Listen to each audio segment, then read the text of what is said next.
మీ అందరికీ నా హృదయపూర్వక వందనాలు. చిమ్మగలిగిన దేవుని పిల్లారా, మీరు హృదయాలు వెలిగించే మాటతో యేసయ్య ఏకుని వాగ్దానంతో కూడిన మాటలు తీసుకొని మీ దగ్గరికి వచ్చి మీరు హృదయాలు వెలిగించాలనుకుంటున్నాడు కనుక ఆ వాగ్దానంతో కూడిన మాట మనం ధ్యానం చేసుకుందాం.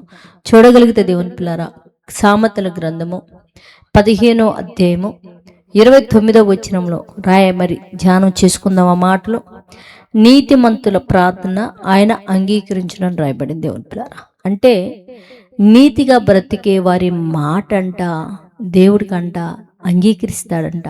మనం చూడగలిగితే దేవుని పిల్లరా, ఏ తాగుడు తిరుగుడు అలవాటు లేని వారి దగ్గర బాగా మందు తాగి బాగా చెడ్డ అలవాట్లు కలిగిన వ్యక్తి వచ్చి మాట్లాడుతుంటే వారి మాటలు వినటానికి వారు ఇష్టపడరు. ఎందుకు? నీతికి అవినీతితో సామాసం సాంగత్యం ఎప్పుడూ ఉండదు దేవుని పిల్లారా. అలాగనే దేవుడు నీతిమంతుడు కనుక ఆయన సన్నిధానంలో ప్రార్థన చేసేటప్పుడు అంట దేవుని పిల్లారా, నీతిమంతుడంట మనవి చేస్తాడంట ప్రతిదీ ఆయన అంగీకరిస్తాడంట దేవుని పిల్లారా. కనుక భూమి మీద ఉన్న మనుషులందరూ కూడా నీతిమంతులుగా మారిపోయి ఆయన సన్నిధానంలో మొరపెట్టినప్పుడు వారి మొరలు అంగీకరించే వారిగా భూమి మీద ఉన్న ప్రజలు మారిపోయినట్లు మనం ప్రార్థన చేద్దాం. పరిశుద్ధుడా, చేయగలిగిన మా పరలోకపు తండ్రి, అవునయ్యా, మా యేసయ్య ద్వారాను మాట్లాడావు తండ్రి.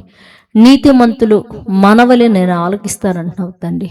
నీతిమంతులుగా నీ పిల్లల మారి ఎంతో మందినైనా చీకటి సంబంధమైన వారు అంటే తాగుడికి తిరుగుడికి అలవాటై కుటుంబాలు పట్టించుకోకుండా ఉండు వారి కోసం నీ పిల్లల మొరపెట్టినప్పుడు ఎంతమంది ప్రార్థన విని అనేక మందిని మీరు మార్చున్నారు తండ్రి.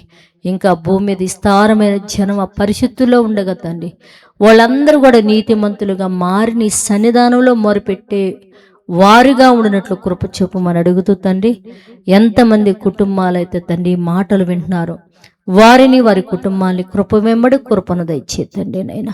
అయా, వారి రాకపోకల్లో చేతి పనుల్లో పొలం పనుల్లో వ్యాపారాలు మీరు ఆశీర్వదించి ఆ బిడ్డలకు కావాల్సిన సమస్తాన్నిచ్చి మీరు పోషించి మహిమ పొందమని మా రక్షకుడిని కుమారుడని యేసయ్య పరిశుద్ధ నామములో ప్రార్థన అడుగుతున్నాము తండ్రి. ఆమెన్. మీ అందరికీ నా హృదయపూర్వక వందనములు, ధన్యవాదాలు.